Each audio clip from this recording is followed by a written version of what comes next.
connectez-vous. On va se laisser. Mettez-vous en ligne. Mettez-vous en ligne. On va se laisser. Oh, désolé, hein. Connectez-vous, connectez-vous. On va se laisser. Ah, c'est votre avocate. Elle vous salue. Hein? Tu salues tout le monde. Ouais, c'est votre ministre. Excusez-moi, l'avocate est là. L'avocate est là.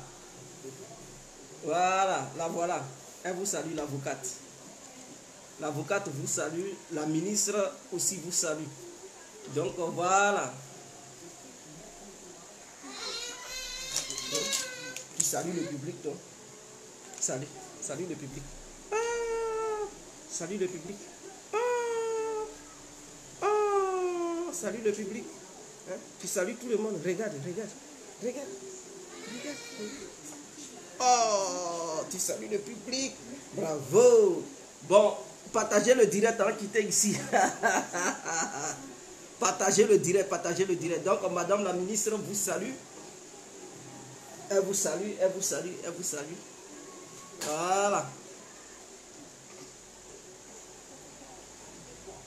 J'espère que tout le monde va bien.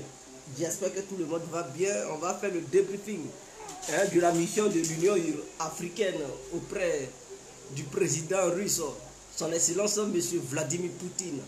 Donc l'Union africaine représentée par son Excellence M. Macky Sall, président de la République du Sénégal. C'est très important. Donc nous allons parler de ça. On va parler.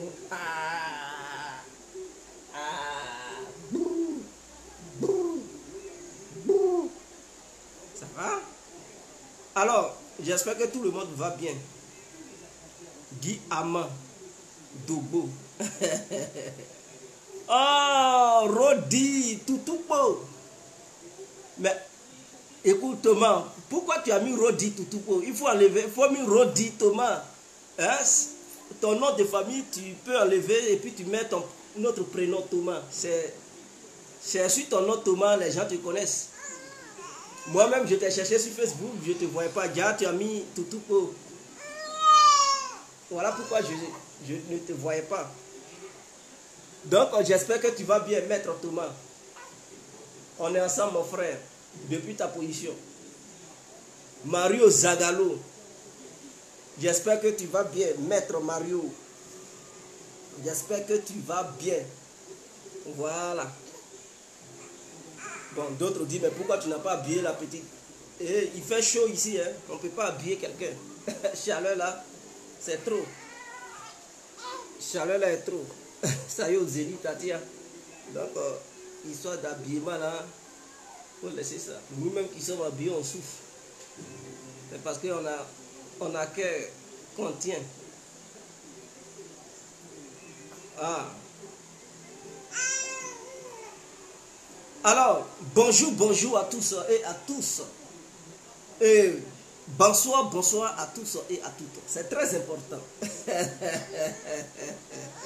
L'incontournable guerre, compris. Alors, mes frères et sœurs, pour tous ceux qui ne me connaissent pas, vous pouvez aussi m'appeler devant la vie, l'homme n'est rien, gouverneur intérieur, dans tel monde, appelez-moi Gougou, laisse-moi mourir, c'est que plein de droits, El Patrido, Camari, Deso, la Moudia. Alors, nous voilà à nouveau devant cette caméra.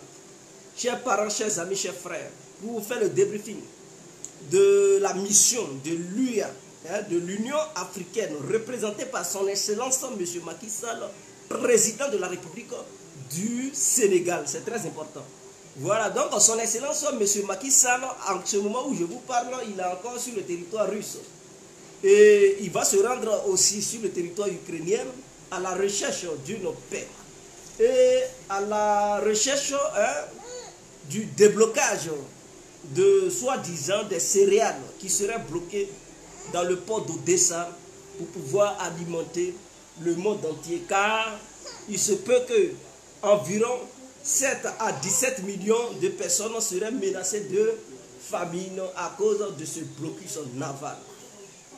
Mais est-ce réellement vrai? Est-ce que l'Union africaine a réellement faim à cause de ce soi-disant blocus, à cause du céréal ukrainien? Est-ce que cela frappe les pays africains à cause du céréal africain? truc ukrainien. Bon, ce n'est pas sûr, c'est pas trop sûr. Donc nous allons rentrer en profondeur. Et est-ce que c'est l'Union africaine réellement qui s'est rendue là-bas de son propre gré? Ou est-ce que derrière l'Union africaine, on se cache des gens qui ont eu une honte profonde, qui ne veulent pas s'afficher et donc par le biais de l'Union africaine vont vers la Russie pour demander pardon à la Fédération de Russie de débloquer la situation pour pouvoir les alimenter eux et non les Africains. Bon, nous allons voir tous ces paramètres-là, c'est très important. Parce qu'on voit l'Union africaine, mais qui se cache derrière l'Union africaine, mes frères et sœurs? C'est de ça qu'il s'agit et donc on va parler de ça.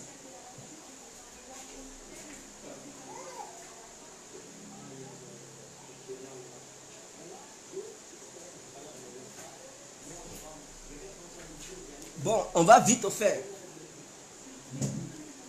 Ouais, le grand Bozambo, ouais, c'est lui-même. Ah, Adjati. Il n'y a pas de souci. Sa dot va être chère. Est-ce que tu pourras avoir l'argent pour payer sa dot? La dot là, vraiment, je vais tasser les Africains. Tous ceux qui vont oser épouser l'une de mes filles vont beaucoup dépenser. Hein? Si tu n'as pas... Hein? Si tu n'as pas canine de lion avec hein? Bille de tricot, bille de panthère, avec une certaine somme, tu ne peux pas épouser l'une de mes filles. Elles sont chères, elles sont coûteuses. Ce sont des milliardaires que vous voyez là. Hein? Voilà, donc quand même, tu ne peux pas aller épouser une milliardaire et venir avec, je ne sais pas, venir avec un cola, ça ne marche pas comme ça. Bon, bref, nous allons passer aux choses sérieuses, c'est très important. Alors, écoutez, l'Union africaine s'est déplacée pour aller en Russie, qui est représentée par son excellence, M. Macky Sall, dans une tentative de négociation pour le déblocage des céréales qui serait à Odessa. Odessa, c'est une ville portière ukrainienne. Et donc, cette ville serait... Le port de cette ville serait sous embargo. Je dis sous embargo, sous blocus naval. Je viens, excusez-moi.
Désolé pour le petit retard. Je vais m'hydrater la gorge, s'il vous plaît. Alors, d'accord. L'Union africaine est partie en Russie parce que d'autres vont dire non, c'est le président sénégalais. Non. Moi, le président sénégalais s'est déplacé. N'oublions pas qu'en ce moment-là, c'est lui le président de l'UA. Et donc, il se rend en Russie en tant que titre du représentant de l'Union africaine. Il ne va pas là-bas en tant que président du Sénégal. Il faudrait que ça soit clair. Non, il se rend en Russie en tant que le représentant des pays africains. Donc, il porte ce titre. Il porte le titre du représentant de l'Afrique. Et donc, il va là-bas en tant que négociateur du continent africain. Donc, si on est d'accord sur cette base, on peut maintenant avancer. Voilà, parce que je ne le vois pas en tant que quelqu'un qui s'est déplacé au nom du président des Sénégalais. Non, non, non. Il va là-bas en tant que le président des Africains. le président de tous les Africains. Puisqu'il représente l'Union, le président de l'Union africaine. Donc, il est le président des Africains qui se rend dans la fédération de Russie pour croiser le président de la fédération de la Russie, appelé son excellence M. Vladimir Poutine, pour négocier de quelque chose de très important.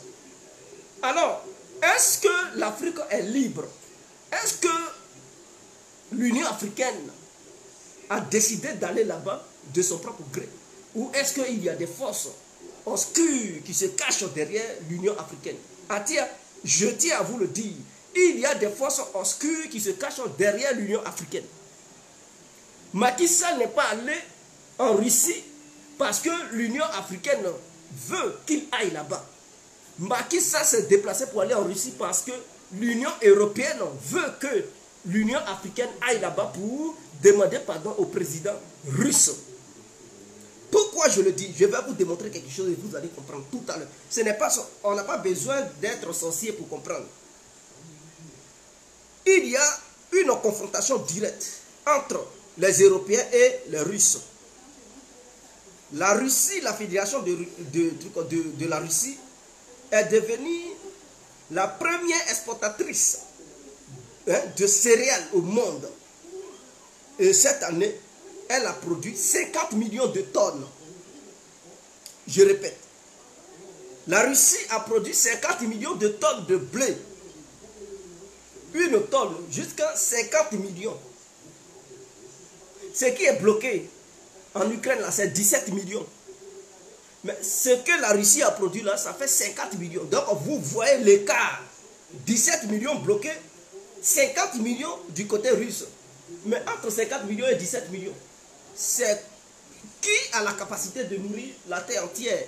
Donc si on doit débloquer quelque chose, mais c'est ce qui est en Russie qu'on va débloquer. Ce n'est pas ce qui est en Ukraine qui va nourrir, c'est les 17 millions qui vont nourrir la terre entière. Non, au contraire, ce sont les 50 millions là qui peuvent nourrir toute la terre entière. Alors, la Russie et l'Ukraine ne sont pas les seuls pays producteurs de trucs de blé ou de céréales au monde. Il y en a plusieurs. Mais ceux qui exportent, il y en a peu. Voilà. Donc, faisons la part des choses. Ce n'est pas parce qu'en Côte d'Ivoire, les femmes sèment leur riz que la Côte d'Ivoire peut exporter du riz. Est-ce qu'on se comprend même? C'est-à-dire, la Côte d'Ivoire, nos mamans là, elles sèment le riz. Hein? Ok, il n'y a pas de souci. Mais est-ce que la Côte d'Ivoire a la capacité d'exporter du riz en Europe, en Asie? On ne peut pas. Donc, ce n'est pas parce qu'on ne peut pas que chez nous là, il n'y a pas de riz. Nous-mêmes, on sème le riz, mais on ne peut pas exporter. Donc, ce n'est pas parce que dans ton pays, il y a quelques-uns qui sèment le blé que votre pays peut exporter le blé. Est-ce qu'on se comprend? Donc, si on se comprend en allant sur cette base, on peut évoluer. Donc, il y a plusieurs pays dans le monde où le blé est sémé. Bon, puisque ce sont des grains, oui, on peut dire sémé, où le blé est sémé. Mais plusieurs pays là ne sont pas en capacité d'exporter leur blé. Parce que leur blé même qu'ils produisent eux-mêmes là, ça ne suffit pas leur propre peuple, leur propre population. Ils ont besoin aussi de d'autres blés venant d'ailleurs pour renforcer leur production locale. Comme en Côte d'Ivoire, on produit le riz, mais notre riz ne suffit pas. Et donc on a besoin de riz long grain, le riz thaïlandais, dénicacia, tout ça là, pour renforcer l'alimentation en matière de riz en Côte d'Ivoire. D'où long grain, riz parfumé, riz thaïlandais, riz chinois, c'est moi qui veux citer. Donc vous comprenez, donc c'est ça. La France produit du blé.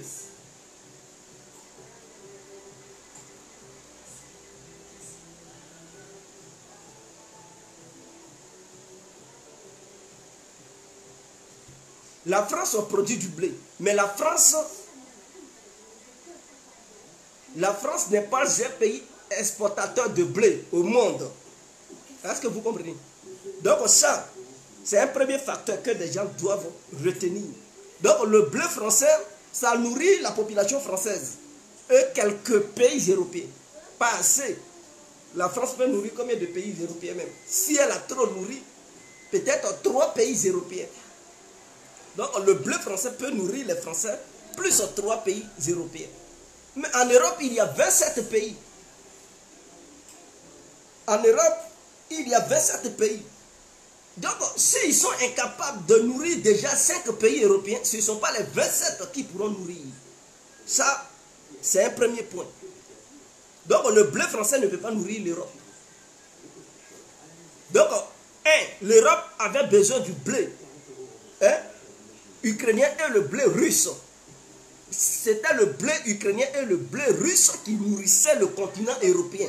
Il faudrait que les gens le sachent. Parce que si les gens ne savent pas cela, alors ils vont se tromper. L'Amérique et le Canada produisent du blé. Eux, ils exportent leur blé. Mais leur blé qu'ils exportent là, ce n'est pas en Europe qu'ils envoient ça. Puisque les Américains et les Canadiens ont leur marché au Moyen-Orient, les Arabes, ils payent ça cher parce que s'ils envoient ça en Europe, ils vont vendre ça moins cher parce que les Européens sont leurs collègues. Or, les Américains, eux, ils ne sont pas dans l'histoire de dire on est collègues, nous on va produire, on va vous donner ça moins cher. Eux là, c'est business. Business is business. Voilà. Ils s'en vont chez le client qui paye mieux. Et donc, les pétrodollars, ils sont disposés à payer, enlever les dollars, les dinars dans leur poche, compter ça, et puis ils font comme ça, ils comptent. Donc, quand les Yankees voient ça, ils disent non, non, non, le marché européen n'est pas propice pour notre blé. Nous, on préfère le marché arabe. Mais puisque les Arabes, ils consomment beaucoup aussi, et que la production américaine et canadienne ne suffit pas aux Arabes, alors les Arabes s'en vont s'alimenter en Ukraine et en Russie pour augmenter leur production. Est-ce que vous comprenez? Donc, je suis là pour vous démontrer quelque chose pour que vous compreniez en fait.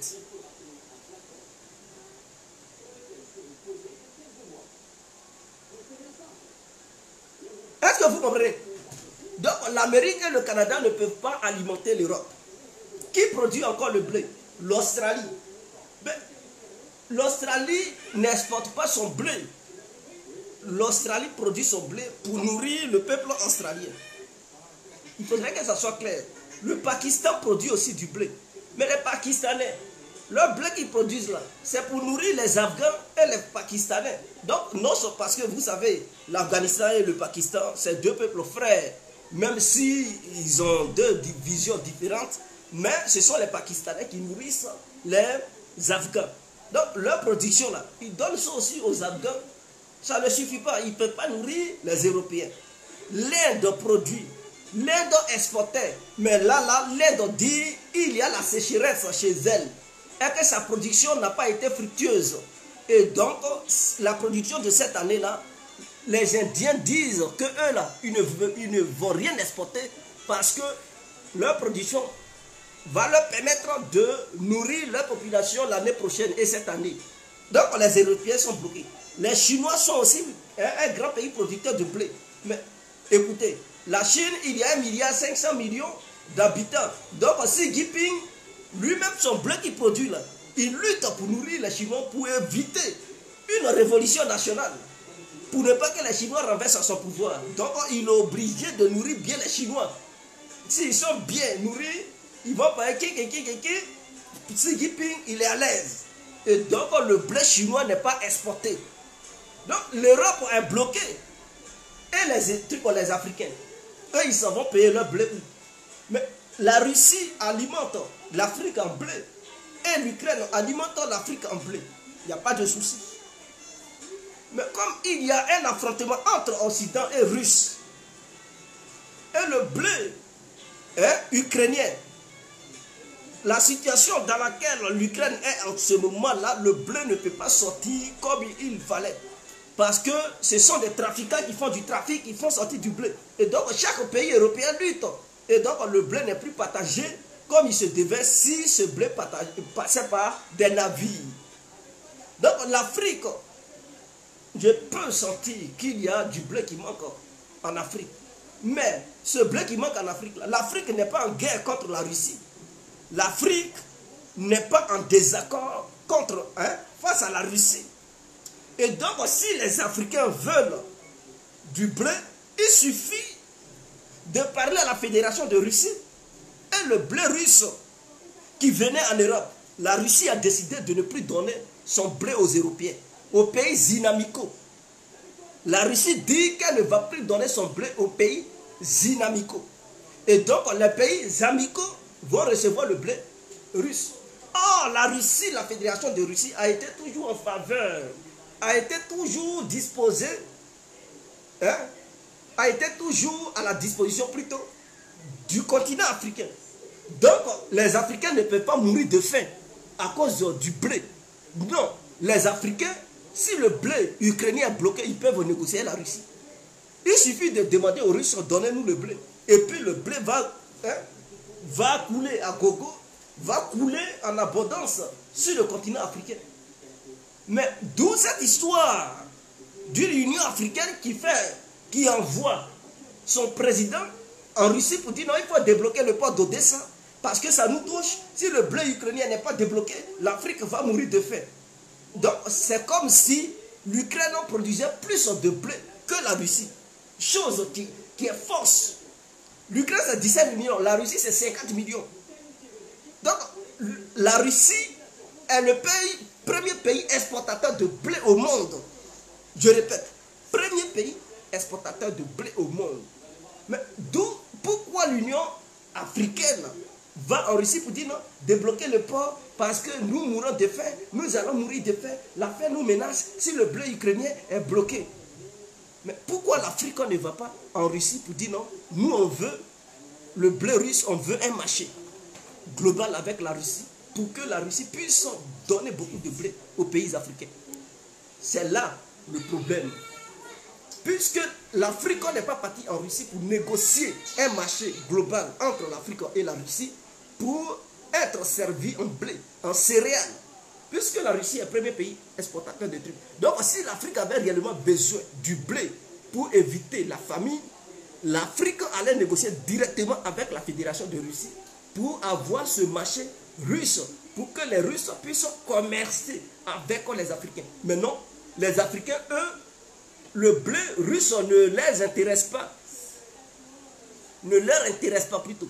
C'est plutôt le blé ukrainien qui les intéresse. Il y a problème. Il y a problème. En réalité, Macky Sall est parti en Russie pour négocier au nom de l'Union européenne. Il n'est pas parti là-bas pour négocier au nom de l'Union africaine. Je vais m'hydrater la gorge et vous allez comprendre.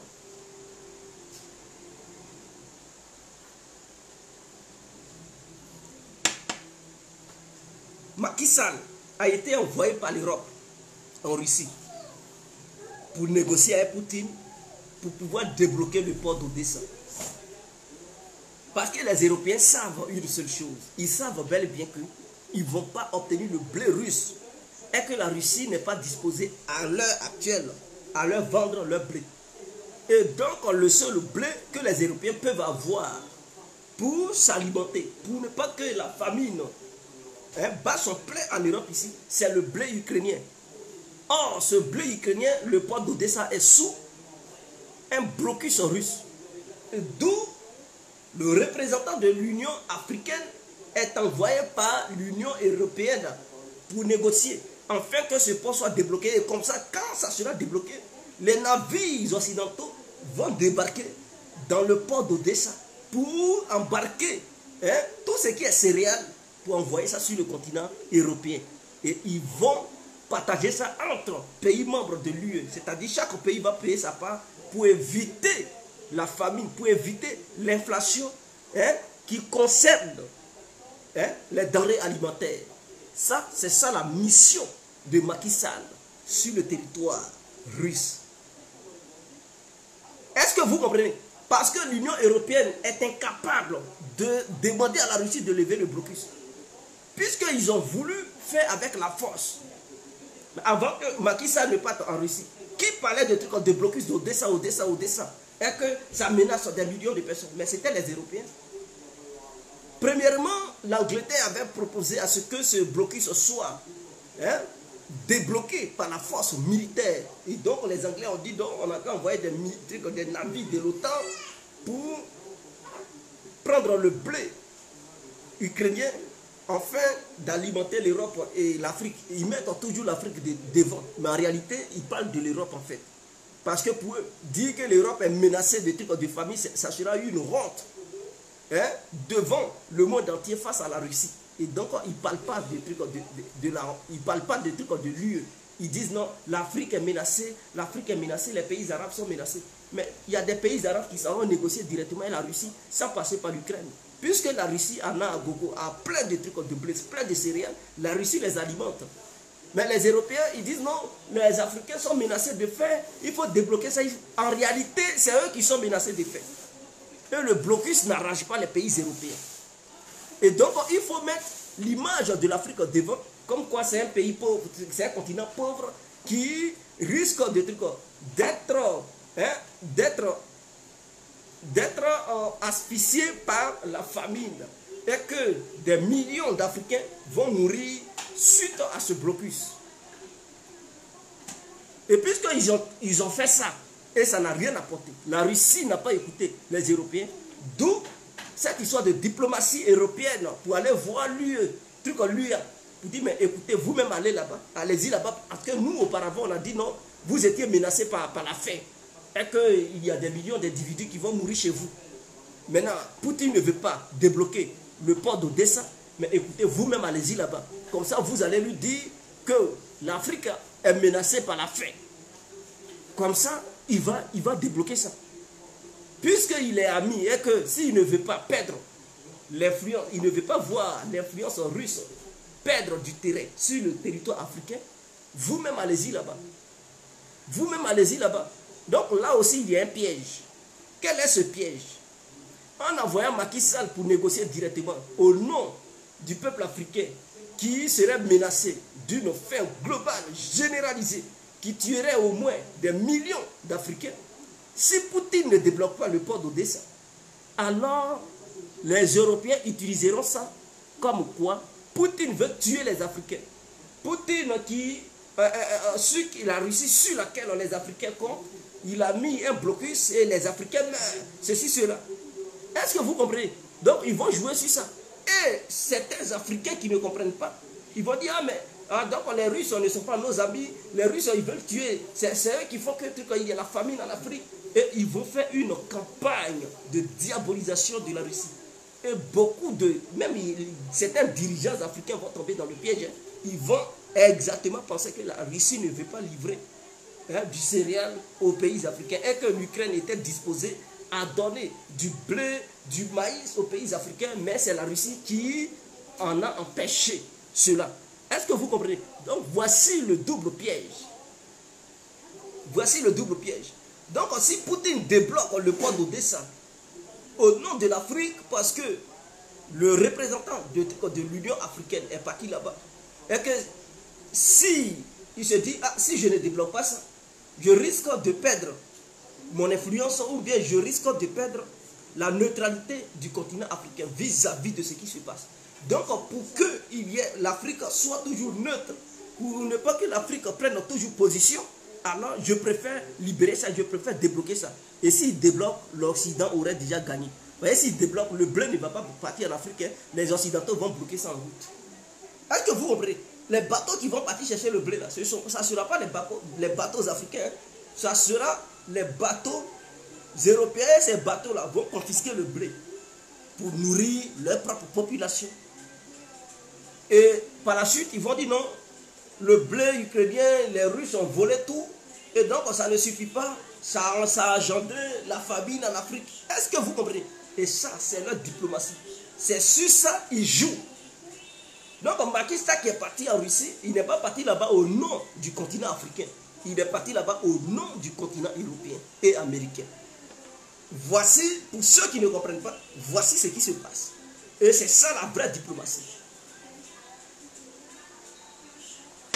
Donc, ils ont voulu utiliser la force pour débloquer. Vous avez, à cause de... Est-ce que vous imaginez, vous, Africains, à cause du continent africain, à cause des Africains, les Européens vont vouloir utiliser la force militaire pour débloquer quelque chose parce que la vie des citoyens africains les intéresse tellement, ils vont risquer leur vie en voulant créer une guerre militaire face à la Russie parce qu'ils voulaient utiliser la force militaire pour débloquer la situation à Odessa. Mais d'autres leur ont dit, ah, votre pratique là, c'est très dangereux. Parce que si vous envoyez des navires de l'OTAN dans la mer Noire actuellement, et que ces navires, si ces navires veulent débloquer la situation, ces navires seront coulés par la marine russe ou la force aérienne russe. Et cela entraînerait l'OTAN dans la danse. Et cette danse va se généraliser. Ça va devenir une guerre globale, non limite. Donc, ils avaient réfléchi pour cette option. Mais après, ils ont eu peur. Ils ont reculé. La force militaire, ils voulaient utiliser ça. Mais ils ont compris que Poutine ne joue pas et que s'ils utilisent ça, leurs navires vont être coulés vite fait. Et ça sera la guerre totale. Et donc, ils ont enlevé cette option sur la table. Mais ils ont voulu utiliser l'option diplomatique. Mais la diplomatie, puisque pendant qu'ils voulaient négocier, ils augmentent encore les sanctions. Poutine a dit, bon, la seule condition pour libérer, bon, lever les sanctions, et puis, voilà, je lève le blocus. Eux, ils ont dit, non, c'est inadmissible, ils ne vont pas lever les sanctions. Et que les sanctions seront là, Poutine n'a qu'à lever le blocus. Vous savez, ils sont égocentriques, ces gens-là. Ils pensent à eux seuls. Ils n'en ont rien à foutre des autres. Eux, c'est qui les intéresse là. Quand ça y est en difficulté, ils veulent que l'autre donne, mais eux, en retour, ils ne veulent rien donner. Au contraire, ils veulent ta mort. Mais toi, ce que tu détiens, il faut leur donner. Il faut leur donner, eux, ils vont prendre. Mais ce que toi, dont tu as besoin, là, eux, ils n'en ont rien à foutre. Ils te donneront pas. Et c'est comme ça qu'ils fonctionnent. Poutine a dit, bon, si vous ne voulez pas lever vos sanctions envers la Fédération de Russie, le blocus sur Odessa sera maintenu. Mais est-ce que vous n'avez pas écouté Macron pour dire non, il va utiliser l'ONU pour que l'ONU puisse s'impliquer là-dedans pour débloquer la situation? Mais est-ce que c'est à cause de l'Afrique qu'ils font ça? Non, ce n'est pas à cause de l'Afrique. C'est à cause des pays européens qu'ils font ça. C'est à cause des pays européens qu'ils font ça. Mais comme ils ont évalué la situation, ils ont vu que même il se peut que l'ONU échoue dans cette histoire. Il se peut que l'ONU échoue dans cette mission de débloquer le port d'Odessa. Alors qu'est-ce qu'ils font? Ils courent, ils s'en vont voir. Mais le chancelier allemand, il faisait quoi au Sénégal? Vous comprenez, non? Le chancelier allemand, il s'est rendu au Sénégal, non? Il s'était rendu au Sénégal. D'autres ont dit, bon, à la recherche du gaz, du pétrole. Oui, je n'en disconviens pas. Mais en dehors de cette histoire de recherche du gaz et du pétrole, se cache autre double jeu. C'est-à-dire, ils sont allés là-bas pour confier une mission très très délicate à Macky Sall. Et c'est cette mission, il allait faire cette mission en Russie. Parce qu'avant d'y aller, il y a un grand dirigeant européen, Olaf Scholz, c'est-à-dire le chancelier allemand, il s'est rendu au Sénégal. Si c'était la France, un dirigeant français qui se rendait là-bas, ça allait être un peu flagrant. Est-ce que vous comprenez? Donc, ils ont préféré envoyer un autre représentant de l'Europe, qui est le chancelier allemand. Il est parti au Sénégal, il a causé avec Macky Sall, il a expliqué tout. Et c'est suite à ça, Macky Sall dit, bon, au nom de l'Union africaine, je m'en vais en Russie. En réalité, c'est lui qui envoie l'Union africaine pour débloquer la situation. Et donc, mettre l'image de l'Afrique devant pour débloquer la situation. Et dès que ça sera débloqué, mais le pot de vin revient à l'Europe. Est-ce que vous comprenez? Donc, le pot de vin sera pour l'Europe et rien pour l'Afrique. Donc, c'est ce qui est clair. Donc, dans cette vidéo, chaque pays africain qui pense que la faim menace son pays, signe des contrats directement avec la Russie. La Russie vous envoie les céréales dont vous avez besoin directement. Dans ça, là, il y a encore problème. Dans ça, est-ce qu'il y a problème? Donc, les pays africains peuvent négocier directement avec les pays africains, avec la Russie, et puis obtenir des tonnes de blé dont ils ont besoin. Est-ce qu'ils sont obligés de dire Odessa, Odessa? Est-ce que c'est Odessa qui nourrissait toute l'Afrique? À un moment donné, ils n'ont qu'à arrêter. À un moment donné, ils n'ont qu'à arrêter leurs bêtises. Donc, voici un peu ce qui se cachait derrière la mission de Macky Sall. En tout cas, ça, c'est mon analyse. Maintenant, je ne peux pas avoir raison à 100%. Si vous avez une autre vision, vous pouvez me la montrer. Mais quand j'analyse les faits, c'est ce que je vois. En tant qu'analyste politique, c'est ce que je vois.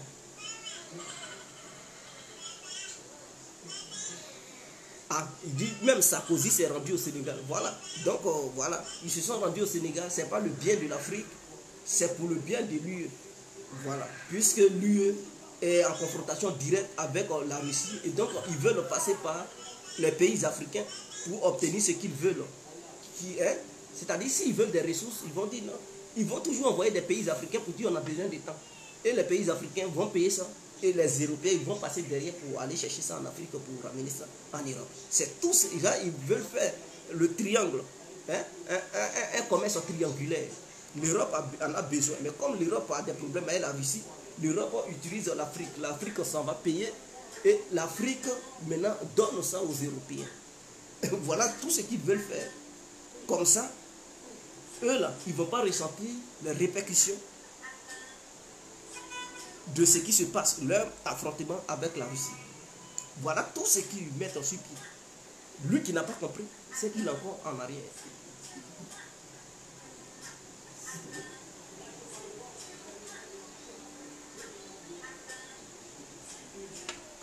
Voilà. Voilà un qui dit le Mali a reçu 11 000 tonnes de bleu de la part de la Russie.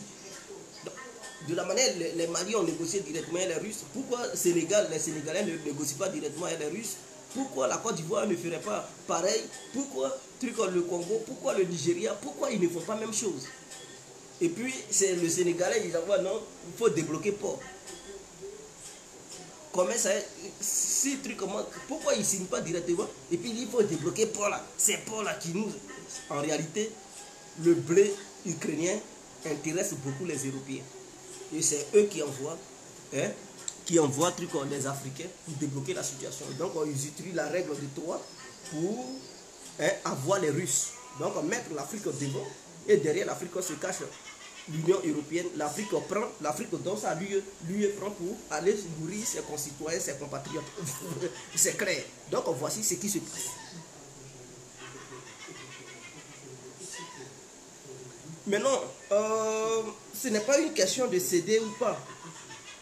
Dans ça aussi, il y a un piège. Parce que si la Russie refuse, les Européens vont utiliser ça dans leurs médias pour faire une campagne de diabolisation. Comme quoi, la Russie veut tuer les Africains. La Russie bloque le port pour engendrer des crises alimentaires en Afrique. Et ils vont faire une campagne de diabolisation. Jusqu'à beaucoup d'Africains vont croire. Ils vont croire en ça.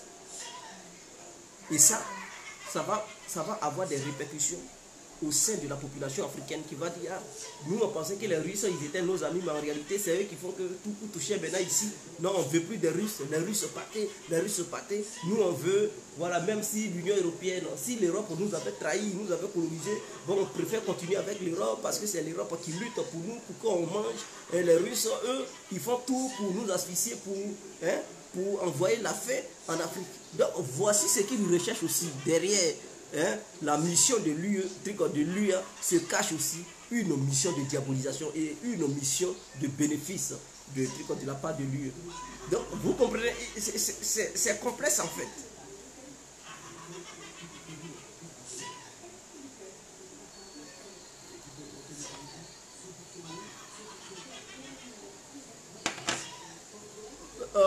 L'OTAN, même si l'OTAN vient au Sahel, qu'est-ce que l'OTAN peut faire?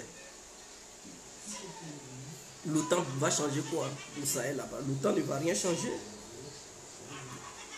C'est pas la première fois que la Russie s'affronte avec l'OTAN. La Russie s'est déjà affrontée avec l'OTAN en Syrie. La Russie s'affronte avec l'OTAN en ce moment en Ukraine. Et donc affronter l'OTAN sur le théâtre africain, ce n'est pas nouveau pour la Russie. La Russie peut bel et bien affronter l'OTAN. Donc ça ne va rien changer du tout. Voilà. Si c'est une question d'affronter l'OTAN, ça ne va rien changer. Rien du tout. Donc ne vous inquiétez pas. Que l'OTAN aille en Afrique ou pas, cela ne changera rien. Voilà. Donc voici un peu ce qui se passe, mes frères et sœurs. Voici ce qui se passe. Et j'avais dit quoi? J'avais parlé de quoi encore là? Voilà. Et concernant les opérations futures sur le territoire ukrainien, mes frères, ça risque de chauffer encore.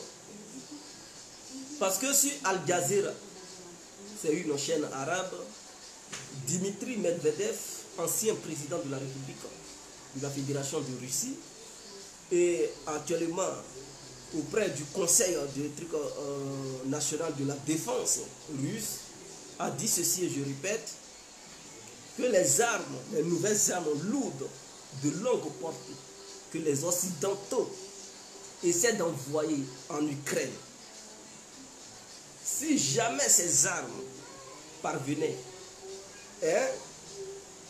à rentrer dans les mains des Ukrainiens, et que ces armes,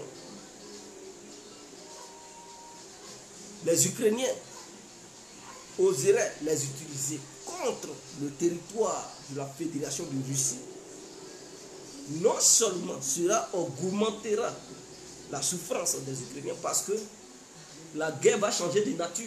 Voilà ce qu'il dit. Il dit les nouvelles armes de longue portée et les armes lourdes que les Occidentaux envoient en Ukraine, si ces armes tombent dans les mains des Ukrainiens et que les Ukrainiens utilisent ça pour frapper en profondeur, c'est-à-dire le territoire russe, pas sur le champ de bataille, ils peuvent utiliser ces armes pour frapper les parties où la Russie a conquis. Il n'y a pas de souci.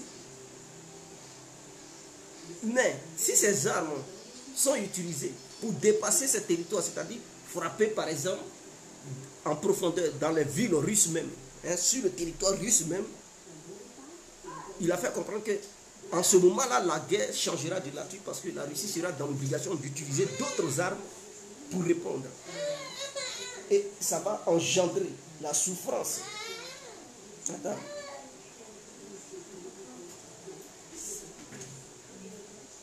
Ça va engendrer la souffrance. Ça va engendrer la souffrance des trucs des Ukrainiens. Mais en dehors de ça, la Russie va passer à la vitesse supérieure, c'est-à-dire frapper les centres de commandement, même en dehors de l'Ukraine, c'est-à-dire les centres de commandement qui se trouvent dans les pays de l'OTAN.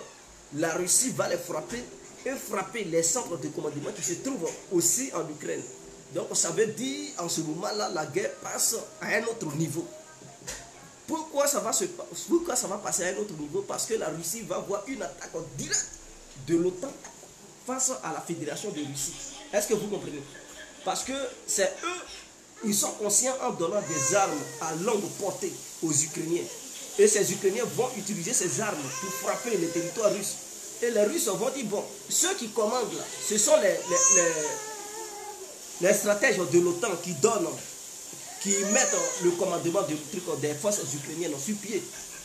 Ce ne sont plus les dirigeants ukrainiens qui disent, on fait comme ça, non, non, non. Ce sont les généraux de l'OTAN qui commandent maintenant les forces ukrainiennes. Et donc, si les militaires ukrainiens utilisent ces armes pour frapper la Russie va se dire comme quoi ce sont les généraux de l'OTAN qui ont donné l'ordre aux forces ukrainiennes de frapper le territoire russe. En ce moment-là, la Russie va se dire que c'est une attaque directe de son territoire.